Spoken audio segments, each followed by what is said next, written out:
And now we're recording.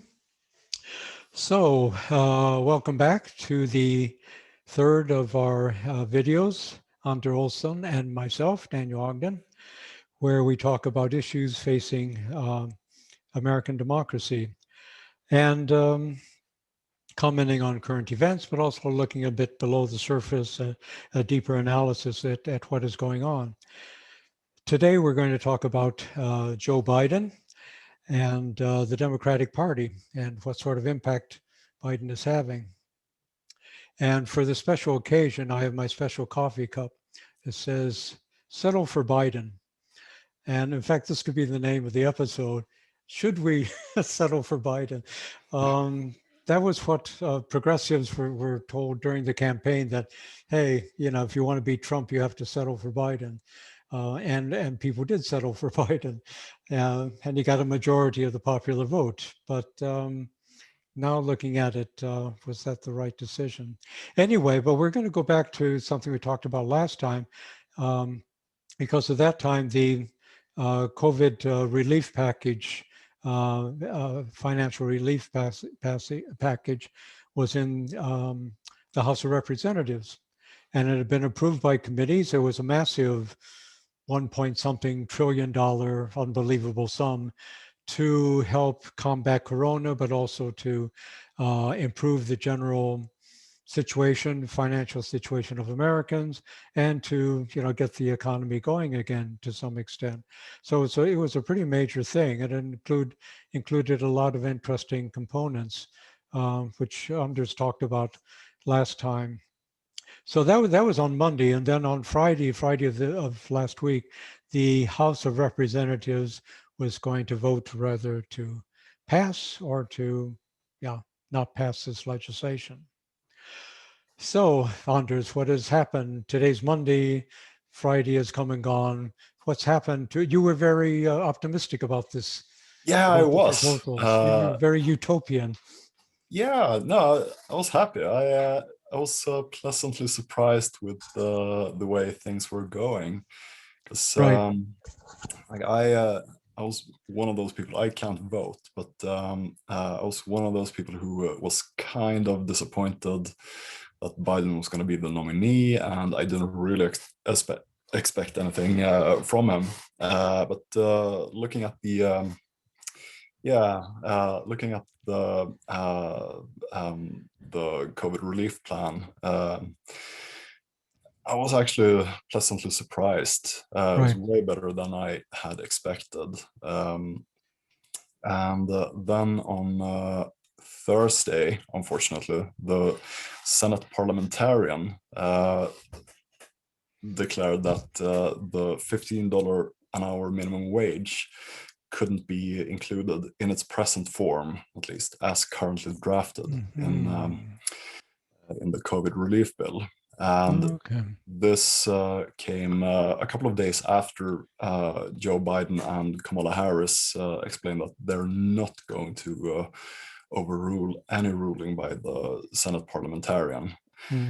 And this might just sound like, yeah, sure, whatever. That's how things are done. You have a parliamentarian. That's a person in the Senate, an appointed person in the Senate, not an elected official, mind you, Right. whose role it is to advise the presiding officer of the Senate, i.e. the vice president, on what you are and aren't allowed to pass as part of a bill. And a lot of people were hoping that the ruling would be that, yeah, sure, this is fine, since this is something that follows the specific rules of a reconciliation bill. I put very simply that this somehow affects the budget. Right. This would be an okay amendment to the plan.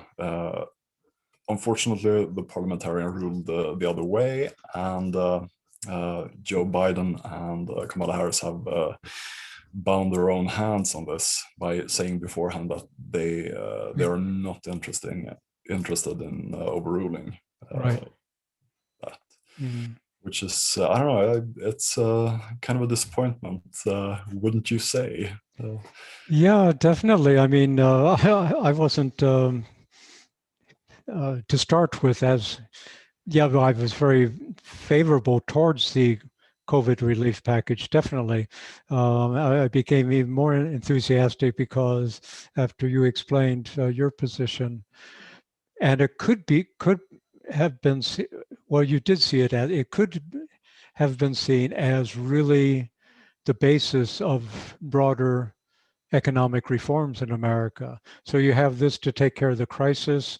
Several of the programs are going to be temporary, ending in August. Will probably be another relief thing. But anyway, it was so comprehensive, covered so many different things. It could be sort of like a mini New Deal in a way. I mean, it could form a basis.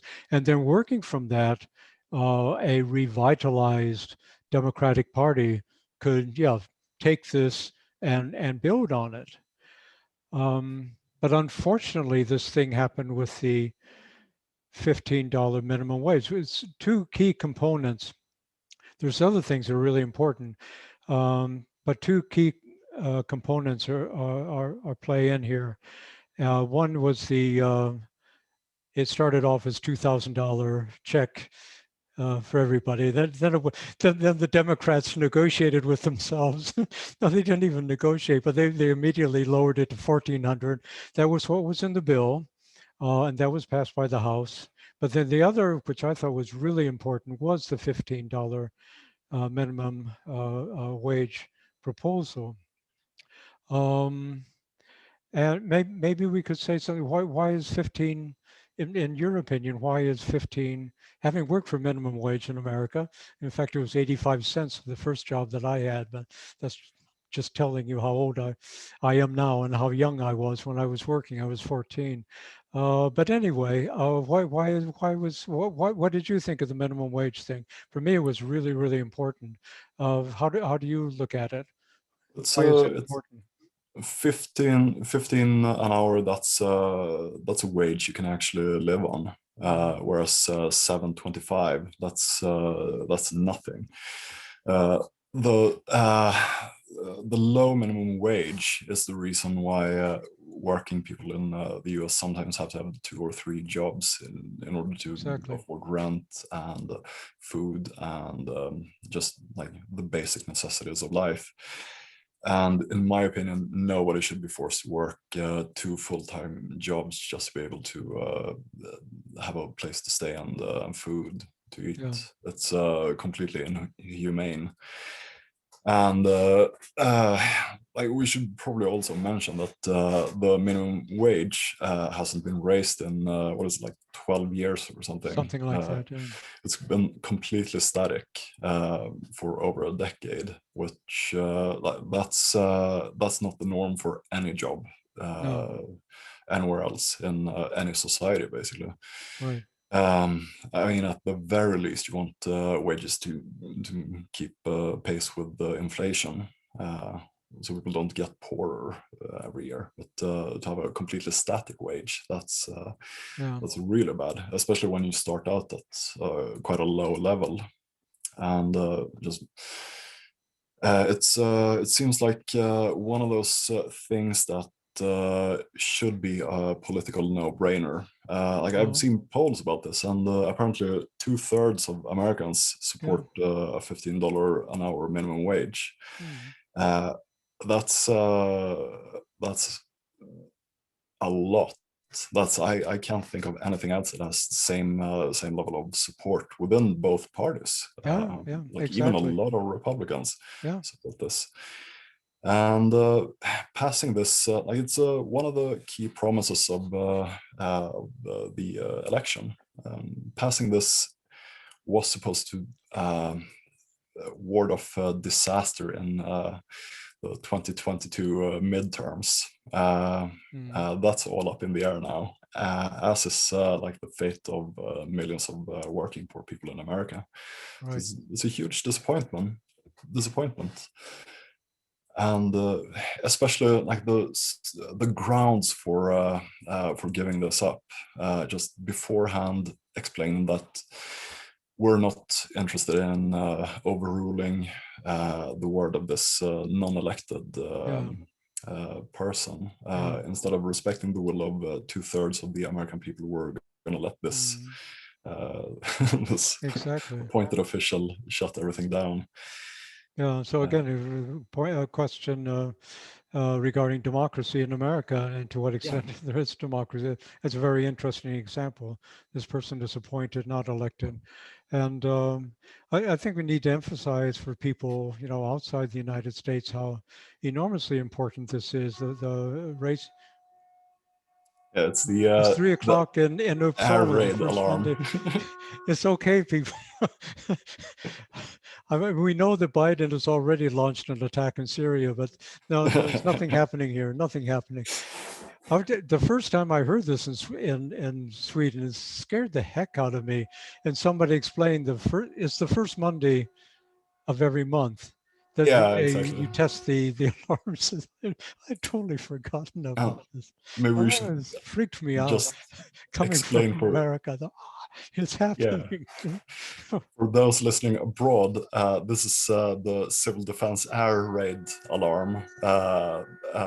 It's just like practice sounding of the alarm on the first Monday of every month. So bad timing on our part, but you forget I'd these forgotten all things. about this. This just almost scared me again. What was I saying? You have $15. How important this is for for American workers? Because I mean, I grew up in Ohio. I grew up in one of those states that uh, heavily reliant, and people don't understand how heavily reliant you are, and also how far behind this has actually lagged. Um, and I think also even within the United States, people think, well, this is only like really, really low paid or low skilled workers, McDonald's and things like that. But I know from my own experiences several years ago, when the economy was relatively good before Corona, um, people I knew who were skilled workers, carpenters, uh, not electricians, they did a bit better. But the normal thing was two jobs. And if you were working in service, then you did have two or three jobs. And but I knew people who, I mean, in normal times, say somebody working in services would need two jobs, but then quite often they aren't normal times. So like people I knew, skilled carpenters, other people gone through a divorce, or their families had health care issues and they had to pay for medicine and all this. Suddenly, one job just wasn't enough. You had to have two. So I knew people who started early in the morning, and then afternoon they went to the second job and came home late at night. And this is so common. So it is a really important thing. So it's quite shocking that this didn't go through. And again, if I go back to my own family, my grandfather being a trade unionist, that this really bothered me. Another thing about this, as you mentioned, it hasn't been increased for a number of years. And I mean, it's a peculiarity of the American system that this is actually subject to legislation. I'm not sure in Sweden, but in most democracies, I think it follows either inflation or cost of living, some sort of standard, and it gradually increases. And if in the United States, the minimum wage had kept pace with, I forget if it was inflation or cost of living, the minimum wage today would be $25 an hour. And they were asking for 15, which, and then Biden was happy to leave that behind. And even then, it was going to take 3 or 4 years to phase in. So if you're trying to attract voters, and again, it's so indicative of, I mean, the popularity of people is, it's not like the country is divided on this issue. No, So there's nothing to lose. no, exactly. no issue that has such bipartisan support. Um, Basically, in any country that I can think of, like there's very few unsettled political issues that has 2/3 majority for something, where the politicians don't like fall over each other in order to like satisfy that Exactly. demand from the voter. And what's so incredibly disappointing about this is it isn't so much that the parliamentarian said, no, you can't include this in the bill. It's the ease with which the Biden administration gave Yeah. this up basically Yeah. beforehand, because there it's important to point out that there are things they could have done. Yes. They basically abdicated on this. They could have done a number of things. They could have, like I implied earlier, overruled the ruling of the parliamentarian. Right. Just said, yeah, that's your opinion, but Kamala Harris is vice president, the Right. elected vice president of the United States. She's the presiding officer of the Senate. This is her call to make in the end. Mhm. And she decides that this is going to be included in the bill. Mhm. That's perfectly legal. Mhm. As a matter of fact, it's been done. There's a famous case back in 1975 when Nelson Rockefeller overruled the parliamentarian in order to lower the threshold for the filibuster from 67 to 60 votes, overruling the filibuster. And another option, which also has historical precedent, is just simply firing the parliamentarian. This is a person who's appointed. Kamala Harris can just appoint someone else Mhm. if she doesn't like the job the parliamentarian is Mhm. doing. That's perfectly within her rights.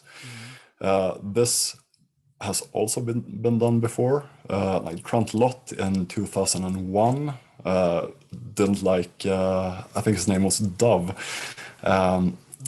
the parliamentarian at the time. Right.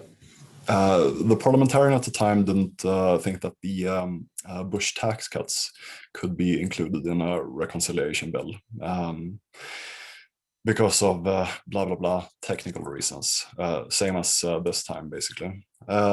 And Trent Lott, then leader of the Senate Republicans, just fired him and put a new one in place. And they passed the tax cuts through reconciliation.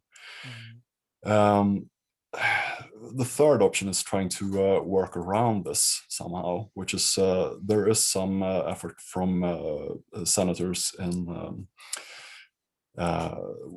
some senators are working on alternate amendments to include in this Mhm. COVID relief bill. Like, for example, Bernie Sanders is working on a plan which will impose punitive taxes on businesses who don't pay $15 an hour and Mhm. give tax relief to companies that do. Right. Uh, and this would bring the amendment in line with Yeah. what the parliamentarian says could fit into a bill. Mhm. So efforts are being made, and everything isn't completely hopeless yet. But what's worrying about this is the tendency of the Biden administration, like basically giving up even before the ruling has come in. Mhm. That's highly troubling, especially when it's such an important area of legislation and something that's basically a central election promise that they Yes. made to Yeah. their voters. Yeah. It's disturbing. Yeah. No, I think that's the most, as you say, disturbing thing. How, they give up before they even before there's a fight. And it's the same thing with the $2,000 check. Well, before we fight, let's lower it ourselves, and then maybe we'll get 600. Because when this goes to the Senate, I mean, the senators are already saying, well, no more than $600. And I mean, there are two things that are really disappointing, I think, about the minimum wage debacle. One is, you say, how quickly he abandoned a major campaign promise. These two things, $2,000 and the minimum wage. It's just, no, no, we can't do this. The other thing was, the Republican senators who said, there were a couple who said, yeah, well, we can do a minimum wage. I'm thinking, uh, $11 in the next century sometime. I mean, again, you have to put this in perspective. This is something that the vast majority of the American people want. So when you have a situation like that, and you have the members of the Senate, especially, which is very, very problematic how that body works in terms of democracy, you have something, the British term is, democratic deficit. Something we talked about with Margaret Thatcher. That she would pass laws that Scotland didn't want, and Scotland saying, hey, we don't want this. There's a democratic deficit. It's a very interesting concept. But I think you have this in a number of areas in America. And one is, if, okay, maybe, 80% are for this, it doesn't mean it automatically gets passed. But seriously, you don't, you are, if you're so distant from the people you're supposed to represent, then there's something wrong. And that's the difference. We don't have to get into it now, but between the House of Representatives and the way it was constructed, and the Senate and the way it was constructed. But it's interesting. You say there, then there's other ways of getting around it. Also, I think Bernie was saying that another way was to not give subsidies to corporations. I didn't know the government gave subsidies to big corporations, being ironic and sarcastic. So it's cut off those subsidies. Oh my God, unless they pay $15 an hour. So, but the problem with all these things is it becomes, I mean, what people are going to notice is this is dead on arrival. They're not going to notice all these manipulations try to get around things, and it all goes back to the filibuster, Yeah, or the threat of the filibuster. If it was a yeah. 51 vote, simple majority vote, then we wouldn't be having, we wouldn't have to compete with the alarms and everything else. There would be no discussion. Yeah, which is like not to sound like too much of a Bernie fanboy here, but that's a point he made. This thing has to pass because this is what we promised to deliver, and you either do it through reconciliation or you get rid of the Yeah, filibuster. That's it's either or, yeah, because the thing is also like with the Republicans talking about like there's three different Republicans proposals for a heightened minimum wage being worked on at the moment, and this is super bad. Like you can't let Republicans pass one of yeah. your election promises. No, especially if they're uh, like $11 an hour in sometime in the future that we don't know about.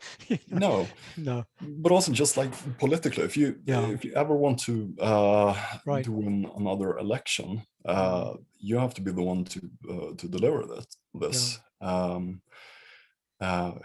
it's I don't know. To me, it seems politically just like idiotic, and yeah, I don't I don't see what the possible gain is of yeah, backing down the first thing you do after like a month in office on yeah, a core campaign issue. It's exactly.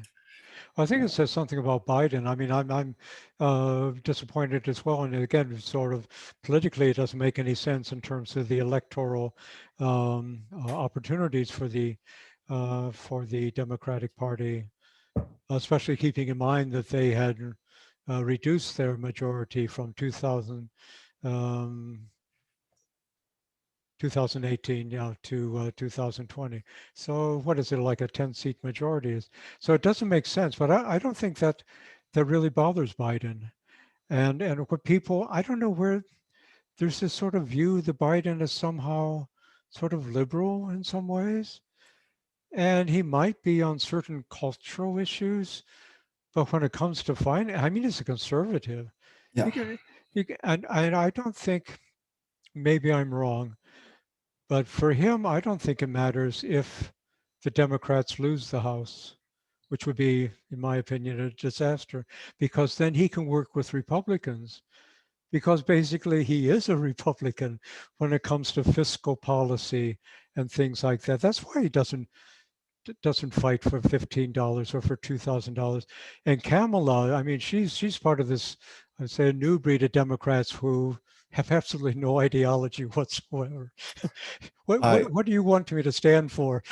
And Buttigieg, I see in the same category. We can get into that sometime.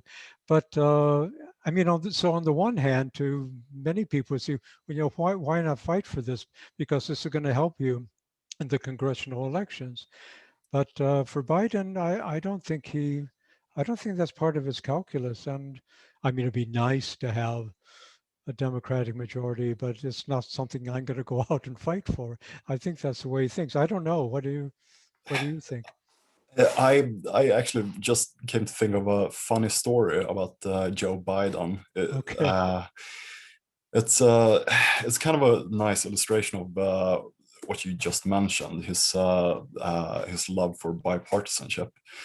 Um, During the Obama administration, just as the Bush tax cuts were about to run out, so this is like 2011 or 2012. Mhm. I'm not sure which. The very early part of the Obama administration. The Bush era tax cuts are about to run out, Right. and then Senate Majority Leader Harry Reid has this plan to let them run out and then let Republicans come to him and beg for an extension. Uh, to uh, uh, to put it shortly, to bargain from a position of strength. Just say, Mhm. yeah, we can give you what you want, but we Yeah. want something in return. Yeah. Say like uh, comprehensive health care reform or heightened minimum Right. wage or whatever you want. And Mitch McConnell, because he's a genius, realizes that okay, I'm never going to get what I want out of Harry Reid because he's actually like a clever, savvy Oh, yeah. uh, Definitely. master of the Senate. Right. So instead, he gets tired of running into a brick wall when it comes to Harry Reid and phones up the White House and asks for Joe Biden. Uh, Oh, I don't know. gets Joe Biden on the phone and says, "Hey Joe, I'm looking to pass some bipartisan politics. You think you can help me out with this?" And Biden takes over as head of negotiations on this Oh, issue, and ends up uh, making the Bush era tax cuts permanent with some small concessions, like a 1.3 percentage adjustment in the tax rate of like the very, very rich. And Joe Biden's still proud of this compromise because it proves that he's willing to work with Republicans.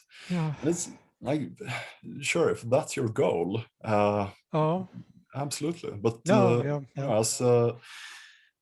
as president of the United States, your goal can't be to first and foremost compromise with your political enemies, what should Exactly. be your political enemies. Yeah.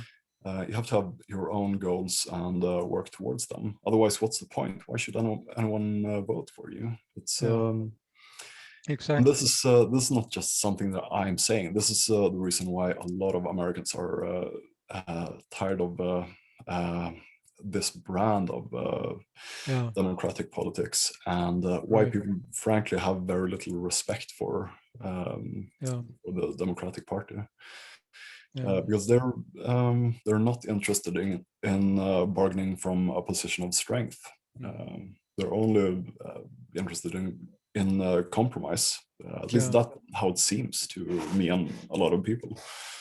and never winning these compromises. It's always a bad compromise. And as you say, dissatisfaction, that's another thing which can't be overestimated, is the amount of dissatisfaction amongst the American people, especially in states like Ohio, Idaho, Iowa, other places, working class population, because they don't believe in the Democrats anymore. Uh, it was after the election. There was a guy who was a very capable Democratic candidate in Iowa, and he was hoping to win I think it was House of Representatives. Um, and he got along very well with people. People listened to him if they were going to his meetings and all that.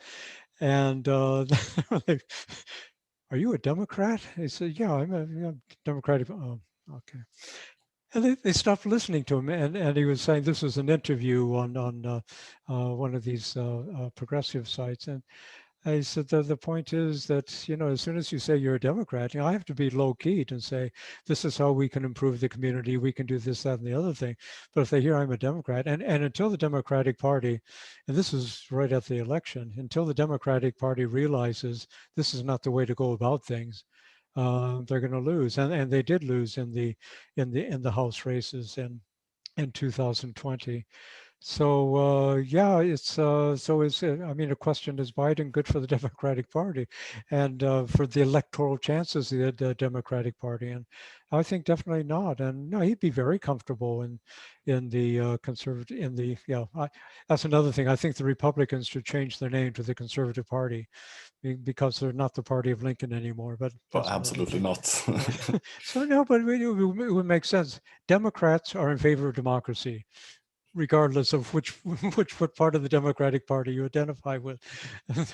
The Republicans are anti-democratic, something we can get into next time. So, okay, conservatives don't have to be.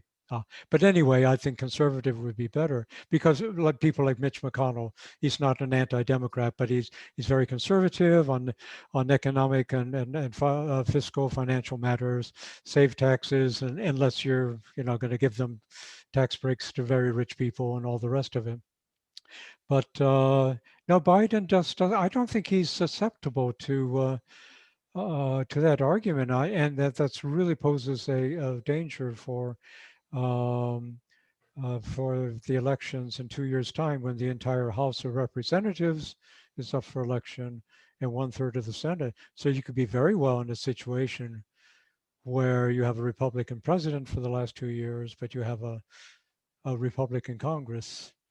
And maybe Biden would feel at home with that, but it's not going to bode well for the American people. I didn't know that about the Bush tax cuts, but it's interesting. You mentioned Harry Reid because Democrats didn't used to be like this, especially in the Senate. Harry Reid was really tough. Um, Ted Kennedy was the classic, and going back further, Lyndon Johnson, who used all of it. I mean, he pressured people like crazy. He was hated in the Senate. He got things done, and he grew up during the Roosevelt era.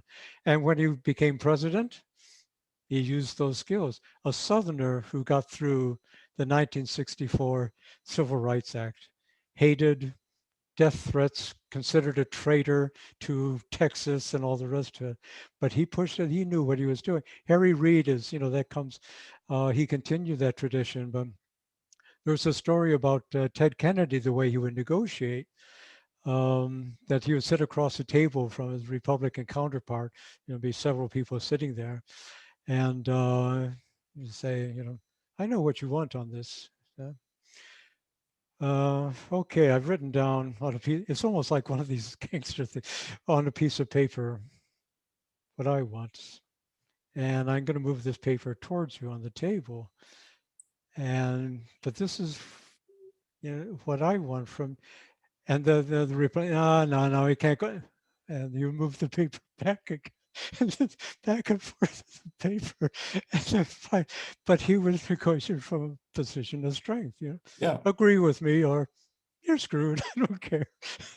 So, actually, I think one thing which is a bit optimistic, I don't know if you've heard about this, but I've heard reports that Chuck Schumer, who is now the majority leader of the Senate, um, who was quite cautious when he was during the Obama administration. But he seems to be very much in favor of these reforms, including $15 and all the rest of it before the parliamentarian made her decision. But he wants to push this. And I thought, well, that's strange. He's not exactly a dynamic person. But what I didn't think of was he is now the majority leader. Yeah. He has replaced McConnell. And now he has a chance to be the Democratic McConnell. He doesn't have, it's a 50-50 split, but it's quite interesting. He also faces a challenge from the left wing of the party. Alexandria Ocasio-Cortez, a very dynamic young member of the House of Representatives, and people have rumored that she might challenge him in New York in the Democratic primary. I don't think she will. I think she has other plans, but that's enough to scare anybody The because threat is she enough. upset a person in her own congressional district, couldn't be beaten. But for whatever reason, but I think this thing about power, because I have power now. And if this is just going to be for 2 years, it's not going to be fun. And I want to retain power. So we don't know. It's just gone to the Senate now. We have no idea how these things are going to play out. And it's going to be time consuming, all these different ways of getting around the parliamentarian decision. But I think it's an interesting bright spot that, and then you have people like Bernie who are going to fight for this. And so if Schumer sort of takes charge of this. Um, I mean, it's a bit more optimistic. I don't know. Have you heard anything about this as well, or? No, not anything that you haven't heard, I don't think. It's like I said last week, most of the Democratic Party seems intent on passing this, Yes. including the $15 minimum wage. Like Nancy Pelosi, who's also Yes. not exactly a left winger No. No. or some sort of radical. Right. She's more in the business wing of the Democratic Party. Yeah. She came out strongly in support of the Yeah. $15, and like Chuck Schumer and basically everyone but the two rogue Democrats, Manchin and Sinema. Yeah. But no, I'm kind of hopeful because it's important to remember that the administration is just the administration. They're the executive. They're not the one Yes. passing any laws. Right. That's done in Congress. And Right. as long as uh, the House of Representatives and the Senate is in order and doing their job, then things can still work out. And Mm. like I said, I'm also kind of surprised that Chuck Schumer is Mm. actually like showing some fighting spirit, because I mostly associate him with this person like sitting on Donald Trump's sofa, being like told that he's an idiot and not not speaking up for himself, and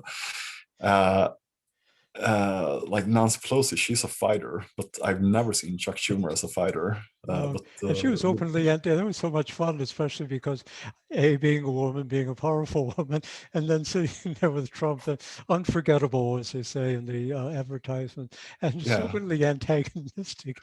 I mean, and yeah, and Schumer just sitting there, but Schumer's she just was, smiling. and Trump just obviously can't deal with women like this. But yeah, and also I was listening to things. Schumer had said during and things that he hadn't done during the Obama administration. Be cautious, be cautious. Ted Kennedy, by the way, he died when Obama was trying to get through because he had the votes to get through health care. And then when Ted Kennedy died, um, that created a problem. That was the greatest loss to the Obama administration. But Schumer was always, go slow, go slow. Ted Kennedy was very much in favor of this, because the only other healthcare reform was going back to the 60s with the Johnson um, Kennedy Johnson administration. Clinton tried it and failed and put Hillary in charge. So enormously controversial. And I'm glad Obama, even though it was a rather watered down form, sort of took it up. But Schumer was sort of, no, we got to go slow. But now it's sort of, at this time in my life, I have a chance to, stick it to McConnell and make a name for myself as the Senate leader. But it's Yeah, interesting. That's what's interesting about the American system, where, as you say, it's not just one of the advantages one can say of the American system. It's not the prime minister saying, do this. You have the House, you have the Senate, and there's possibilities for, yeah, good things happening too, and bad things sometimes as well. yeah, it's a lot less like monolithic than people Yes, tend to think. It's that's the whole point of it. It's supposed to be like the power distribution that slows stuff down, but also spreads responsibility mm, over several different institutions. right. And the good thing about that is when one institution just abdicates, as the administration has done in this case, another one can just step up and take the reins. But And it's just, like if Joe Biden isn't interested in passing his campaign promises, then the Senate might be. And exactly, yeah. And again, thinking about the party, because they are more they're much more party, vulnerable. Yeah. yeah, they're party people, and they've been. Whereas Joe Biden, I mean, the president, he's there, he's elected, and then he leaves office. That's a rather strange thing that when the president is elected, he becomes not only the leader of the country but the leader of the party. Yeah. And you can use that in different ways. For example, Lyndon Johnson used it to put a stamp on things. FDR on the nation and on the Democratic Party. You know that I'm in charge now, and he worked with Congress. But Joe Biden is sort of he's missing in action. But I don't think this is the aspect of the presidency that he's really interested in. And maybe it's because he's been in the Senate for 150 years or whatever it is, and he's good friends. I mean, but choose your friends differently. The same thing with before when he compromised with Republicans. It was to lower. They were going to lower Social Security, the retirement benefits in America, and also to make busing more difficult. That was one of the memorable moments in the Democratic primaries. Remember when Kamala Harris, they were Yeah, standing next to each other? exactly. When she basically accused him of being a racist. Completely forgotten about at this point, but yeah, it's That is a brilliant. good case could be made. He collaborated with the segregationists to stop forced integration of schools, and that's shameful. Um, Yeah, that's at least by today's yeah, moral standards. It's that's a really bad look. yeah, But he's obviously wedded to the idea of collaboration with Republicans. yeah. So, He sees himself as a Democrat, but a conservative Democrat. I mean, that's the yeah, only, sometimes say right of center, but no, he's a conservative Democrat. So therefore, it's not so difficult to understand. He finds common ground with McConnell, and maybe he doesn't want to give the enormous tax cuts, but some tax cuts and yeah, not like minimum wage. But there's a slight difference, and that's between Democrat and Republican. But it's okay, it's a difference, but it's still a slight difference. yeah. Well, the main difference between someone like Mitch McConnell and Joe Biden is probably cultural issues. Because like McConnell Yes, is definitely. firmly in the business wing of the Republican Party, Yeah, and Joe Biden, senator from Delaware, which yeah, is famously like the place where you put the headquarters of your credit card company and similar businesses. Right, that's right. Yeah, right. That's right. That was the Yeah, thing that what's her name, who's no longer in the picture. Um, she wanted to be Secretary of the Treasury, competing against Biden. Uh, Warren. yeah, because she had the big thing about credit card Yeah, reform. She attacked the credit card company. That's right. Yeah, that's right. Because when people were thinking about Biden's cabinet, no, forget, you're going to be nowhere close to his cabinet. no, absolutely Oh not. no, and It's, that was one of the very good things that she did. Yeah, yeah. No, so I mean, I can definitely see Biden not having any major problems working with someone like Mitch McConnell. Um, yeah, that's no great surprise, but this isn't how he's presented himself to the Democratic electorate.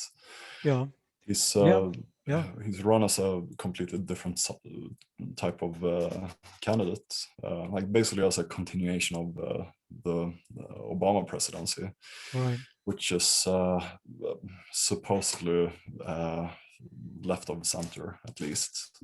yeah, yeah. So it's So no, you're right. He never really made a secret of his stance, his political stance that way. But at the same time saying, I'm the friend of labor, I'm which doesn't quite go together. But anyway, okay, he's a politician. But yeah, no, he made that as a strong talking point. I can talk to McConnell. We can get things done.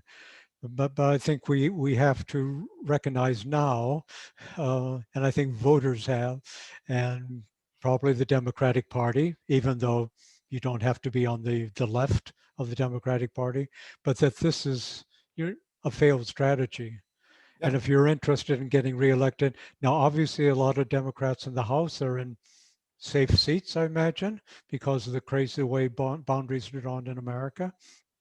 But at the same time, I mean, you don't, even if you know you're going to keep your seat, if you're going to be in the minority, that's no fun. So no, you're thinking about the House as a whole. So I think, yeah, certainly we can establish that it's a failed strategy.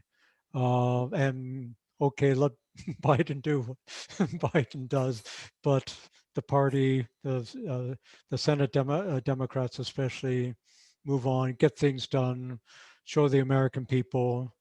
Because like one commentator said with the $15, people notice this. They're not going to pay attention to all the different things going through the Senate and how we can get it through. It says this is a betrayal. And I mean, people, families, and are struggling in America with health care, with health issues, with money, with everything else. And it's just you and I and commentators who can go into these niceties. But for them, it's didn't happen.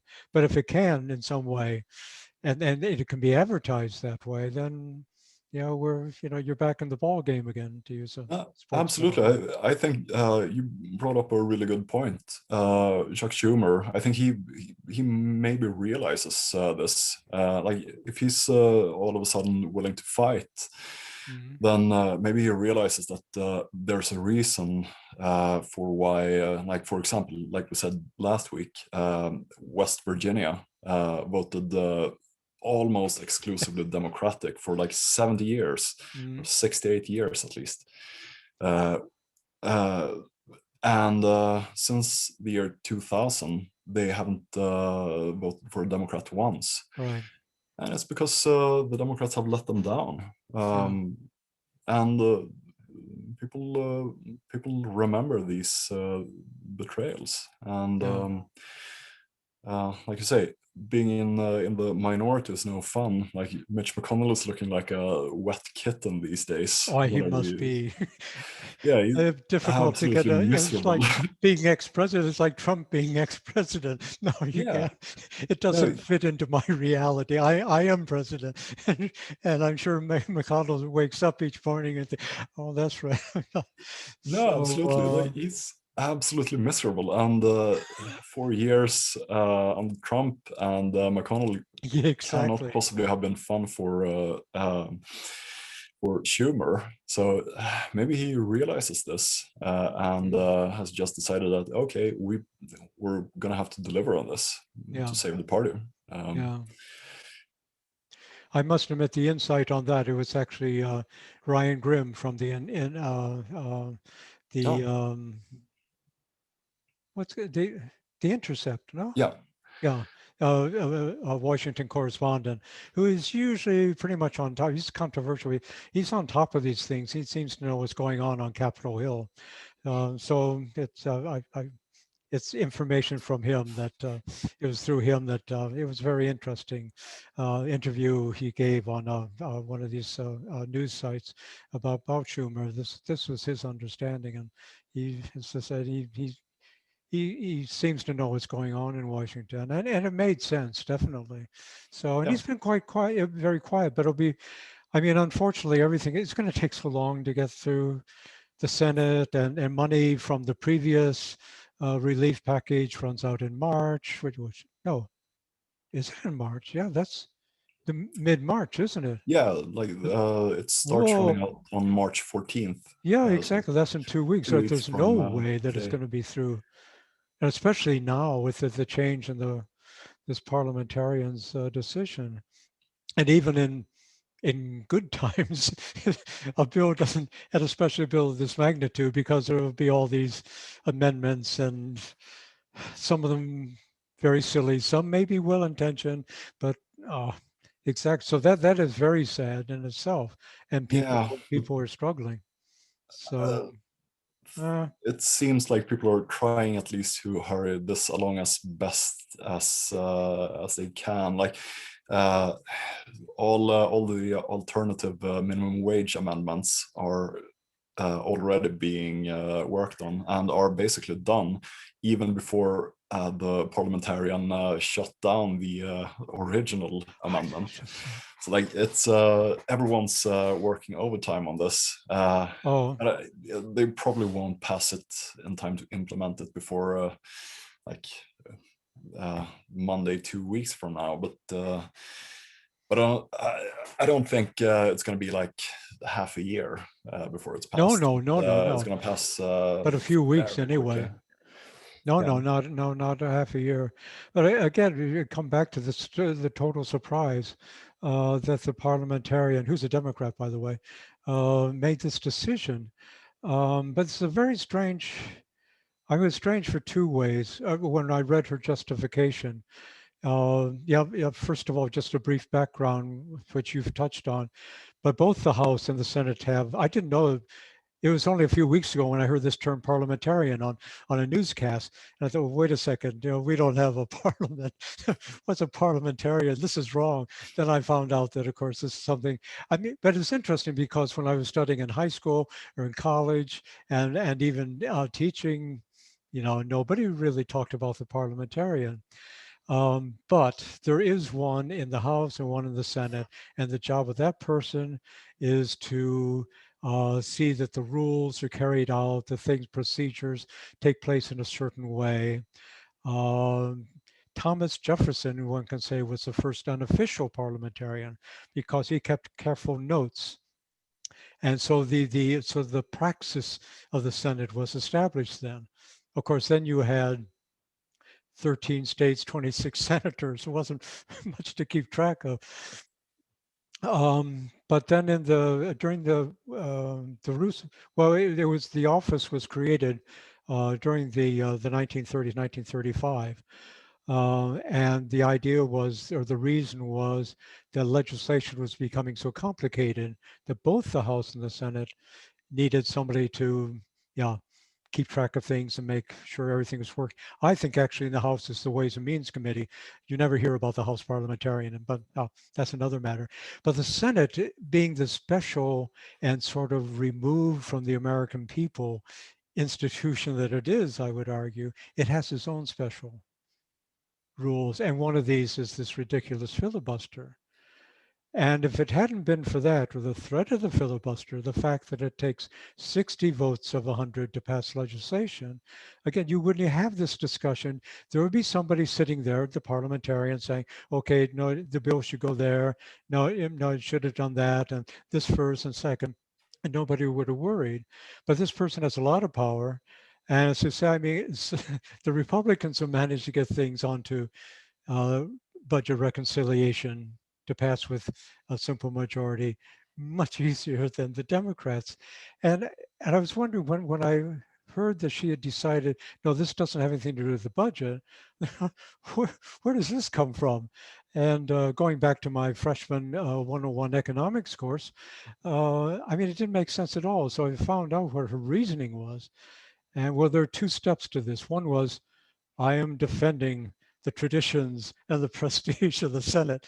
I said, okay, we're off to a bad start there. And I'm defending minority rights in the Senate. In other words, the right of the minority party, not black people, not Latin, the rights of the minority party to impose its will on the majority. Well, this is not democracy. So that was strike one against her. And then I said, well, but in this specific case, because why everybody was working on this already was because the Congressional Budget Office has said quite clearly that $15 an hour will impact the budget. It will create it will increase the deficit. And some people against it were using this as an argument. But of course, it would increase income, it would stimulate the economy, blah, blah, blah. And people could have a living wage. That would be nice.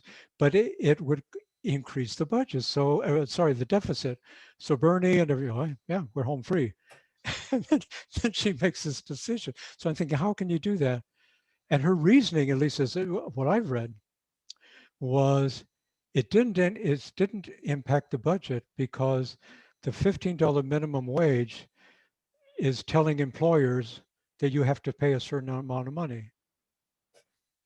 I said, yeah, well, that's the whole purpose. In Yeah. fact, any law tells you to do something, but that in itself. And what about the congressional budget office saying it's going to increase the deficit? She didn't. She didn't even take that up. Something's happening to my computer. Oh, I'm frozen.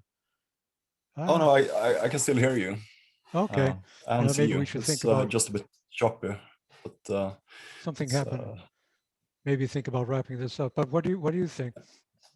no, I think that's part of the good news. The fact that her reasoning is that this is a mandate on businesses, and that's ineligible for the reconciliation process. Doing it as a punitive tax brings it in line with her view of what fits in a reconciliation bill. So just do that. Just like it's the same thing when the Republicans tried to get rid of the what's it called, the provision that forces you to buy health insurance in the Obamacare Right. Act. Uh, they couldn't remove the tax, but they instead set the penalty to 0%. Just changed the rate, Yeah. and then it's an adjustment of tax rates, which makes it a budgetary issue. Yeah. And the same thing here. Just make it a budgetary issue by turning it into a punitive tax on people. You can set the tax to whatever you like. Yeah. Just make it so that no corporation is ever going to want to pay anything less than Yeah. 15 bucks an hour. Yeah. And that's like, it's a good practical solution. It's a shame that you have to go to such lengths, Yeah. since there's like a ready solution that you could vote on basically today. Yeah. But sure, I mean, if that's what Biden and Kamala want, then sure, you can do it that way as well. But I want to bring up this thing we talked about before we started Yeah. taping as Definitely. well. Like, Yeah. speaking about norms and rules and regulations, uh, it's uh, um, it's kind of disturbing that this decision by the Biden administration to respect the the judgment and will of a non-elected official because of like decorum and rules and all this arcane stuff that that's involved with the decision making in the Senate. In the same week, they bomb Syria, bomb Iranian-backed militias in Syria without any approval from Congress. Right. And this is like it's a clear breach of all kinds of laws and norms and established order of business for the United States government. Like you're not supposed to bomb countries in contravention of international law and do it without the approval of Congress. Right. Joe Biden is fine with doing this, but he's not going to go against the will of the Senate Parliamentarian, because that's just one step too far. Exactly. That's highly disturbing, and people should talk about this more, because Yes, just we like will. 20 years ago, this wasn't the way things were done. I remember 20 years ago when Bush wanted to go to war against Iraq. Discussions about him being a tyrant because he didn't respect Congress and especially the House. The president is supposed to ask Congress for permission before he launches a war. Bush didn't do this, and this was quite a big scandal, and people were out in the streets protesting this. Now nobody cares. This is completely normalized. Yeah. And that's it's sad and disturbing. Yeah, definitely. No, yeah, I say we talked about this before we started recording. It's just when things started getting dim, but we definitely have to mention that. And it's, as I said, probably the most disturbing thing is there's so little reaction to it. And maybe we also need to put this in context of Corona as well. But I don't think that's the only thing. I think it's, I don't know, people just sort of cynical about what, presidents can do. And, but it's, I mean, it's a violation of international law, as many people pointed out, commentators, or some people. But even more importantly, from our context, it's a violation of American law. You have the War Powers Act from 1973, and I realize it's been, it's somewhat toothless now, but there's other resolutions passed after that in order to limit what a president can do. Um, um, but and nobody in Congress, well, because certain Congress people oppose this, and saying that in fact, you have to at least consult Congress. I think it was Ronald Reagan when he was questioned about this. What did he do? Was it Grenada? I forget. I was arriving in Arizona, and I got to the airport and says, "Well," the taxi driver says, "Well, we're at war again." What? I left Sweden a few, and I didn't know what he meant, but I think they'd invaded Grenada, and without telling anybody. And then again, there was pushback. Reagan, you can't do this. And Reagan said, "Well, we informed Congress," and Congress said, "When?" Well, I called my friend so-and-so, Senator somebody, but that's not informing. So that took it to the, no, you can't do things like, you actually have to be in the building and inform. So it's, yeah, and it's also is something which we'll devote an entire segment to foreign policy, because it is still early days, but it's very, very unsettling if this is going to set a precedent. And then also keep in mind that this is one of the things that Trump was criticized for the assassination of the Syrian, sorry, the Iranian general, and why was this attack launched, and why was it launched at this particular time when the report about Saudi Arabia and the assassination of the Washington Post journalist. There's lots of things that one would need, but foreign policy is such a secret world. Yeah. And it's really, whereas domestic, yeah, things are secret there too, but this is such that's why I thought maybe we'll sort of see what happens. We come back to it, but it's the president is not only the leader of his party, the leader of the country, he is also the commander in chief, and he's the chief diplomat. And this is how he was acting. He didn't even say anything about commander in chief, I don't think. It was just launched the attack as retaliation. Yeah. To look tough, basically. He's not willing to look like tough and strong in the Senate, but he's perfectly willing to kill people in order to look tough on the international stage. Yeah, It's an interesting contrast, to say the yeah. least. Yeah. No, I think Um, that's part of it. Unfortunately, it's part of the American character, American political system. And we have to be tough. If you're going to negotiate, you have to negotiate from a position of toughness, which isn't always the best way to do things. And people who are sort of careerists in the State Department know this. I remember reading a few weeks ago an interview with an Iranian, I forget if it was a politician. No, he wasn't a politician, journalist or somebody, and he was saying about the Iranian nuclear deal that Trump, that Biden is going to try to get us back into, maybe. But he said what he put most faith into. He says there's going to be all the politicking, on the international stage and all this, that, and the other thing. But he said what is really important, and it is true, is who are the negotiators. Nobody's going to hear about them. It is what happens uh, there at the table. But the way Biden has started, it certainly doesn't help no, to bring that. And that was such an enormously important deal. I mean, it can't be overstated how important that was for nuclear disarmament in the world. And then Trump goes and says, "Nah, I don't like it. I didn't make any money. I couldn't build any hotels. Nah, I don't like it." That's his tough guy stance. And then yeah, Biden, you don't have to be a tough guy. no.